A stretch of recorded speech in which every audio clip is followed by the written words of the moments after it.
तो आज हम लोग ट्रांसफार्मर के बारे में समझेंगे। यदि आप 10+2 के विद्यार्थी हैं या कंपटीशन वाले हैं तो ट्रांसफार्मर के बारे में जानना बहुत जरूरी है। ट्रांसफार्मर के बारे में आज विधिवत समझेंगे, तो वीडियो शुरू से अंत तक जरूर बना रहिएगा, क्योंकि ट्रांसफार्मर के कितने प्रकार होते हैं वो भी समझेंगे। ट्रांसफार्मर किस सिद्धांत पर कार्य करता है और ट्रांसफार्मर में कौन सा हम लोग तेल का यूज करते हैं, ट्रांसफार्मर का इफिशियंसी कितनी होती है, गांव में गली मोहल्ले में जो ट्रांसफार्मर लगा है उसका नाम क्या है, जहां बिजली एकत्रित होती है उस ट्रांसफार्मर का नाम क्या है। तो सारे आज हम लोग सभी चीज के बारे में समझेंगे। पहले डालते हैं हेडिंग ट्रांसफार्मर, ठीक है। तो ट्रांसफार्मर देखिए, तो ट्रांसफार्मर क्या है, तो वह विद्युत यंत्र, वह युक्ति जो विद्युत ऊर्जा में विदाउट लॉस के विद्युत धारा को एक परिपथ से दूसरे परिपथ में क्या करता है, ट्रांसफर करता है, मतलब उसको स्थानांतरित करता है। तो वही युक्ति क्या है, ट्रांसफार्मर। इसको हम ऐसे ही बोल सकते हैं, तो वह युक्ति, वह विद्युत यंत्र जो निम्न वोल्टेज वाली पारत्यावित धारा को उच्च वोल्टेज वाली और उच्च वोल्टेज वाली पारत्यावित धारा को निम्न वोल्टेज वाली पारत्यावित धारा में परिवर्तित करता है। तो वह युक्ति क्या है, ट्रांसफार्मर। इसलिए ट्रांसफार्मर आपको दो टाइप के होते हैं। ट्रांसफार्मर कितने होते हैं, दो टाइप के, क्योंकि एक तो उच्च को निम्न बदलता है और निम्न को उच्च बदलता है। इसीलिए ट्रांसफार्मर जो होते हैं दो टाइप के होते हैं, एक को होते हैं स्टेप अप और होता है एक स्टेप डाउन। जो मोहल्ले गली में लगता है ट्रांसफार्मर उसको बोलते हैं अपचाई, मतलब कि स्टेप डाउन ट्रांसफार्मर। और जहां बिजली एकत्रित किया जाता है, जहां बिजली का संग्रह किया जाता है, तो वहां पर जो ट्रांसफार्मर यूज किया जाता है उसका नाम है उच्चाई, मतलब स्टेप अप ट्रांसफार्मर, ठीक है। तो याद रखिएगा, जो आपको गली मोहल्ले में लगा है ट्रांसफार्मर, जो गांव में लगता है ट्रांसफार्मर, वो क्या करता है, उच्च वोल्टेज वाली 11,000 वोल्ट को सीधे 222 में बदलता है ना, तो उसका नाम क्या है, स्टेप डाउन ट्रांसफार्मर। देखिएगा लिखा रहता है उस पर, और हम आपको बनावट भी बताएंगे किस तरह से कार्य करता है, ठीक है। तो चले, आपको सबसे पहले दो होते हैं ट्रांसफार्मर, कितने होते हैं, दो टाइप के होते हैं।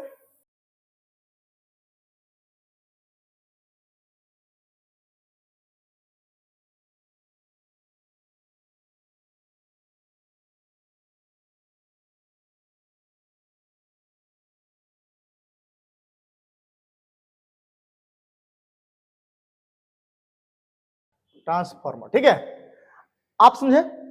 अभी तक क्या समझे कि ट्रांसफार्मर क्या है, ट्रांसफार्मर कितने टाइप के होते हैं, ठीक है। अब हम जानते हैं ट्रांसफार्मर की बनावट। देखिए, यदि आप 12 के विद्यार्थी हैं तो एग्जाम में ये बहुत इंपॉर्टेंट क्वेश्चन है, और ये बनावट हम बहुत सरल तरीके से देंगे, ठीक है। तो देखिए, इसका बनावट आपको दोनों बता रहे हैं, स्टेप अप और स्टेप डाउन, दोनों ट्रांसफार्मर बना रहे हैं। और हाँ, ये किस सिद्धांत पर कार्य करता है, तो लिखिएगा सिद्धांत में इसका क्या लिखिएगा कि ट्रांसफार्मर अन्योन्य प्रेरण सिद्धांत पर कार्य करता है, ठीक है। क्योंकि इसमें भी दो कुंडली होगी, प्राथमिक कुंडली, सेकेंडरी कुंडली। प्राथमिक कुंडली में चेंज करेंगे, द्वितीय कुंडली में क्या होगा, इंड्यूस करंट उत्पन्न होगी, ठीक है। ध्यान से देखिएगा। तो सबसे पहले आते हैं बनावट पे, ठीक है। बनावट आपको एकदम कंस्ट्रक्शन,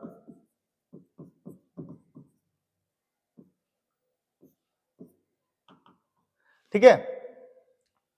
थोड़ा सा उसको उठाते हैं। तो ट्रांसफार्मर में आपको मुख्य तीन भाग होते हैं, एक लोहे के पदार्थ क्रोड होते हैं, एक होते हैं प्राथमिक कुंडली, दूसरी होता है सेकेंडरी कुंडली, ठीक है। देखिएगा दोनों कुंडली हम दिखा रहे हैं, और दोनों ये जो ट्रांसफार्मर है दोनों का हम दिखाएंगे बनाकर, ठीक है। तो ध्यान से देखिएगा।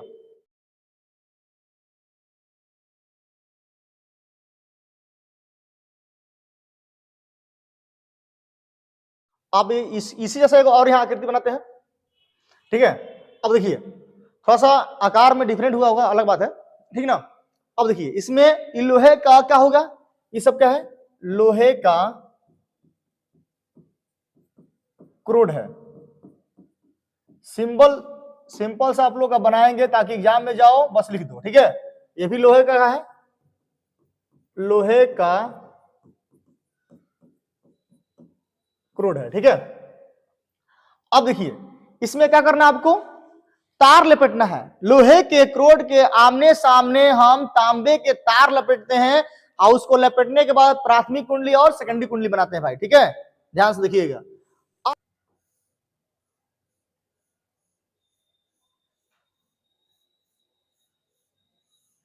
ठीक है।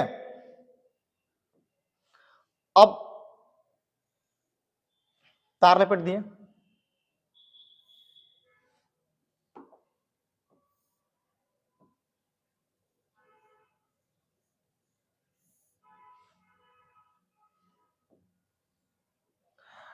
एक चीज देख रहे हैं आप लोग, इसमें लपेटा अधिक है, इसमें लपेटा कम है, ध्यान से देखिएगा, इसमें लपेटा कम है कि नहीं है, इसमें लपेटा क्या है, अधिक है। अब क्योंकि हम बता रहे हैं आपको, ठीक है, अब बता रहे हैं आपको।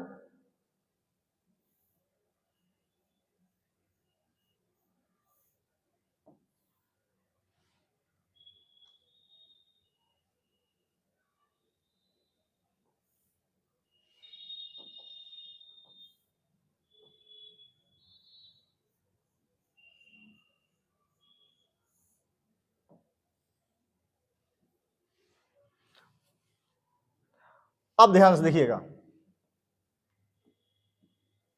यहां हटा देते हैं, ठीक। आपको पता है कि परिनालिका पढ़े आप लोग, परिनालिका, परिनालिका पढ़े होंगे, सोलेनोइड बताया था आपको, तार इस पर लपेटा गया था,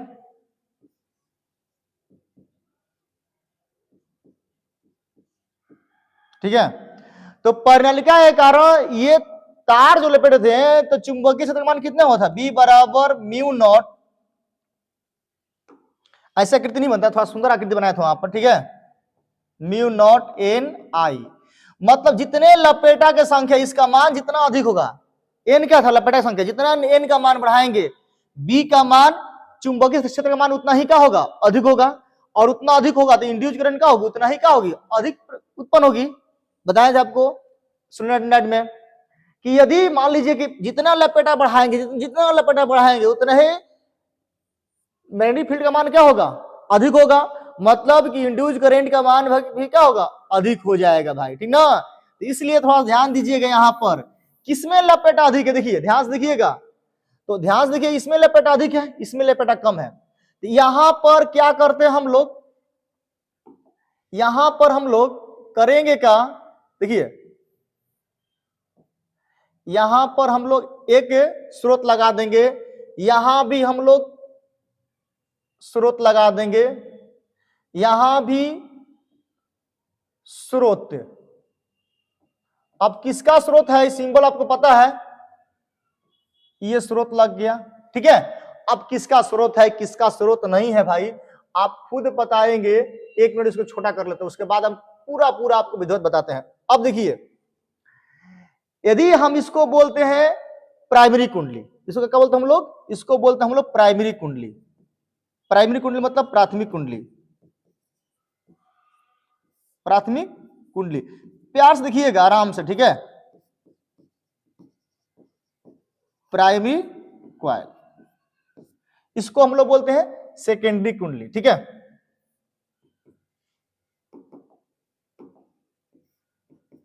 इसको द्वितीय कुंडली बोलते हैं,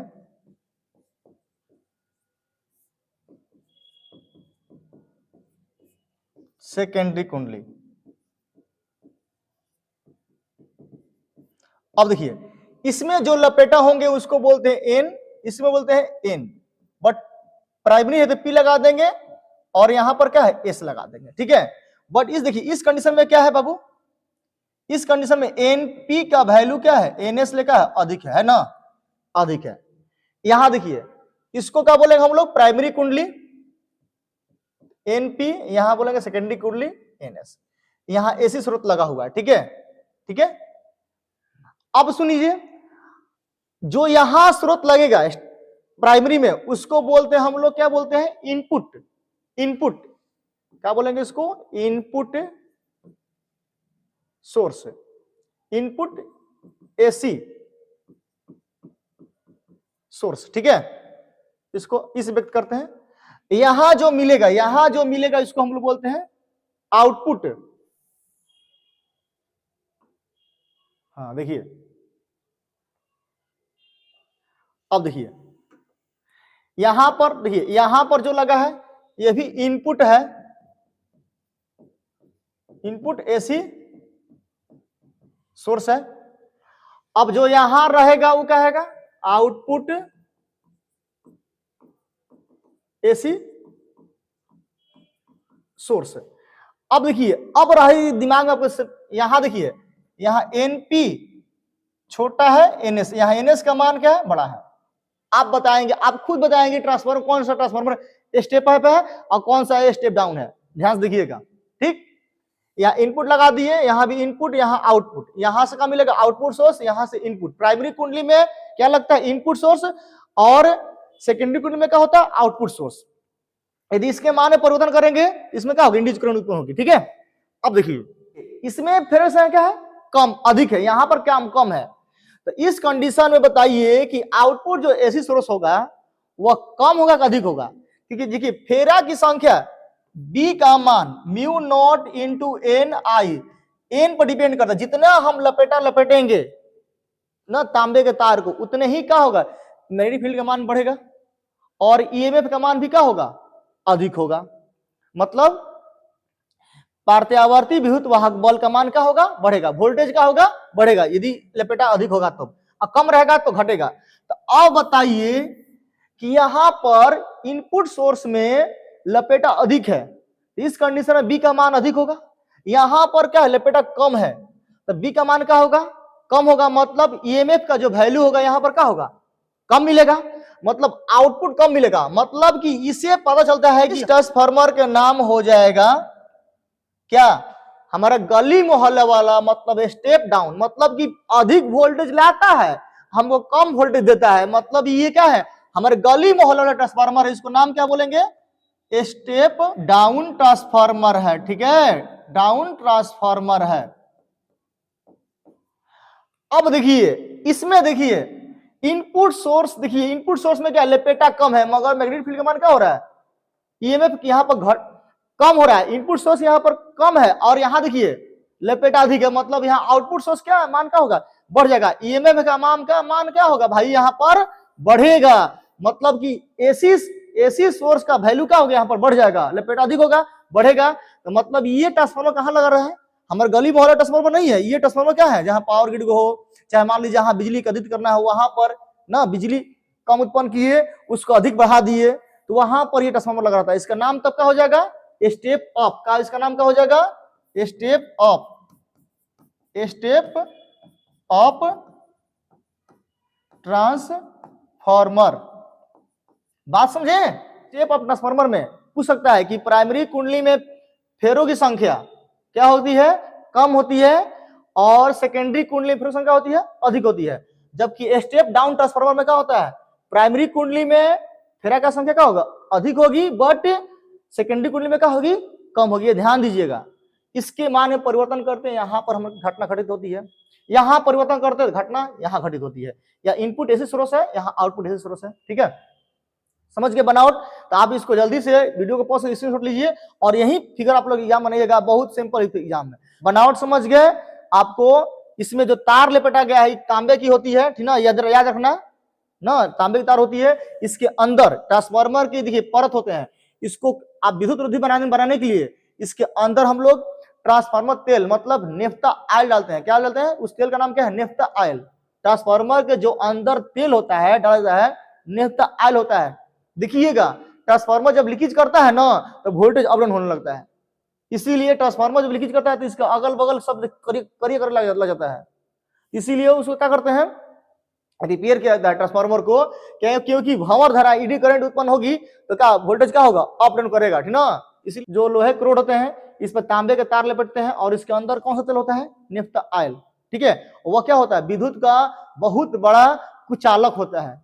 ठीक है, नेफ्ता ऑयल क्या होता है, विद्युत का क्या सुचालक, कुचालक। ठीक है, गुड इंसुलेटर होता है। ठीक ना, ध्यान से देखिएगा, ध्यान समझिएगा। चलिए इसको आगे बढ़े। चलिए अब आते हैं हम इसका क्रिया विधि पर। क्या आते हैं, क्रिया विधि, वर्किंग रूल करते हैं और इसका गणना कर लेंगे, सीधे से भाग जाएंगे। ठीक ना, चलिए आगे बढ़ाते हैं। अब देखिए क्रिया विधि,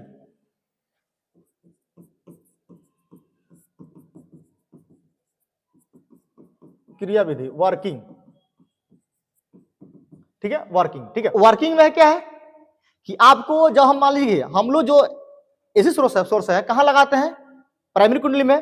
तो प्राइमरी कुंडली को जब एसी सोर्स देते हैं तो उस कुंडली के प्रत्येक फेरे से चुंबकीय फ्लक्स का संबंध होता है और जाके सेकेंडरी कुंडली में क्या होती है, उस इंड्यूस करंट क्या होती है, उत्पन्न होती है। तो आपको पता है कि फैराडे नामक वैज्ञानिक थे, तो बताए थे कि कुंडली के प्रत्येक फेरे से संबद्ध चुंबकीय फ्लक्स में परिवर्तन का मान विद्युत वाहक बल क्या होता है, समानुपाती होता है। मतलब ईएमएफ क्या होता है, समानुपाती होता है। बताए थे कि नहीं बताए थे, ये बताए थे। तो क्या हो जाएगा, तो फैराडे के नियम के अनुसार तो क्या लिखेंगे, चूंकि फैराडे के नियम से, कौन नियम से, द्वितीयक नियम से, द्वितीयक नियम था उसका, ठीक ना। फैराडे के द्वितीयक नियम से, हाँ नियम से, तो क्या होता है, E बराबर minus n into d phi by क्या होता है, डी टी होता है। बट प्राइमरी के लिए क्या होगा, प्राइमरी के लिए क्या हो जाएगा, यहां लग जाएगा P, यहां लग जाएगा P, ठीक। वही मान लीजिए कि इसको क्या मान लेंगे, इक्वेशन क्या हो जाएगा, इक्वेशन 1।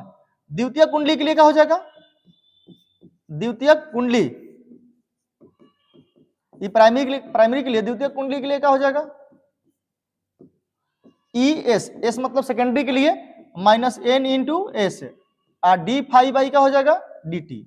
इक्वेशन कितना लिख देंगे बाबू, इक्वेशन लिख देंगे हम 2, ठीक। अब करेंगे क्या, चूंकि समीकरण 1 भागा समीकरण कितना से 2 से करते हैं, तो ई पी बटा e s minus n p बटा में क्या हो जाएगा, एन एस, माइनस यहां लग जाएगा, और क्या होगा, डी फाई बाई, फाई मतलब चुंबकीय फ्लक्स में परिवर्तन समय के सापेक्ष, ठीक है। यहां क्या होगा, डी फाई बाई क्या हो जाएगा, डी टी, फाई है। अब ये दोनों तो क्या होगा, धुआं धुआं हो गया, धुआं धुआं, धुआं धुआं हो जाएगा। अब क्या बचेगा, माइनस माइनस धुआं धुआं हो जाएगा, ई पी बाटा में ई एस, एन पी बाटा में क्या होता है, एन एस। इसको ऐसे भी लिख सकते हैं, यही तो गणना हो गया, ई एस बाटा में क्या होगा, ई पी एन एस बाटा में क्या हो जाएगा, एन पी। ऐसे भी लिख सकते हैं, समझे। बस कितना सिंपल है कि नहीं, बस इतना बनाइएगा, नंबर ले लीजिएगा। और हाँ, यदि आगे बढ़ना है तो थोड़ा सा और बढ़ सकते हैं, बस इतना ही करना है आपको। पहले ट्रांसफार्मर क्या है उसके बारे में पढ़ना है, ट्रांसफार्मर के प्रकार, ट्रांसफार्मर सिद्धांत, किस सिद्धांत प्रकार करता है, अन्योन्य प्रेरणा सिद्धांत प्रकार करता है, ठीक है। ध्यान दीजिएगा, बनावट दोनों बता दिए, गणना कर दे, वर्किंग कर दिए, यहां तक लिख दिए। अब 5 मार्क्स उठा लेना है, और थोड़ा सा आगे बढ़ना है तो बढ़ाते हैं। देखिए इतना इस नोट कीजिए, आगे बढ़ाते हैं, क्योंकि अभी एफिशिएंसी बताना है, ठीक ना। आदर्श बताना है कि आदर्श ट्रांसफार्मर क्या होता है, उसको थोड़ा सा बताएंगे, ठीक ना। तो थोड़ा सा निकलिए, उसको उठाइए, चलिए आगे बढ़िए। अब देखिए यहीं पर, देखिए यहीं पर, अब देखिए यहीं पर, इसको जहां एन एस बटा एन पी बराबर के, यदि के रख देंगे तो इसको हम लोग बोलते हैं, देखिए इसके बदले में एन एस बटा एन पी को हम लोग बोलते हैं के, और इसका नाम क्या होता है, परिरमण, परिरमण अनुपात। पूछेगा कि परिरमण अनुपात क्या है, ठीक ना। तो क्या पूछेगा कि परिरमण अनुपात क्या है, तो क्या बोलिएगा, बोलिए परिभाषा बताइए। तो इसको बोलते हैं कि परिरमण अनुपात का मान क्या होता है, तो द्वितीयक कुंडली फेरों की संख्या और प्राथमिक कुंडली फेरों की संख्या का अनुपात को क्या बोलते हैं हम लोग, परिरमण अनुपात बोलते हैं। आता है 1 नंबरिया 2 नंबरिया में कि परिरमण अनुपात क्या है, परिरमण अनुपात क्या है, ध्यान से देखिएगा। तो हम इसको परिरमण अनुपात का वैल्यू इतना हो जाएगा के, और के का मान कितना हो जाएगा, इतना। तो आप किसी किसी बुक में क्या करता है ना कि इसको न देकर ट्रांसफार्मर में हम इसको देखिएगा वैल्यू इतना दे देता है ना, बराबर के। तो के का वैल्यू कितना होना चाहिए, एन एस बटा एन पी। यदि ये ऊपर रहेगा तो क्या हो जाएगा, ईपी बटा क्या होगा, ई एस हो जाएगा, ठीक है। तो हाँ देखिए एक चीज बोले थे, इफिशियंसी मतलब दक्षता, ठीक है। तो दक्षता उसको बोलते हैं इफिशियंसी।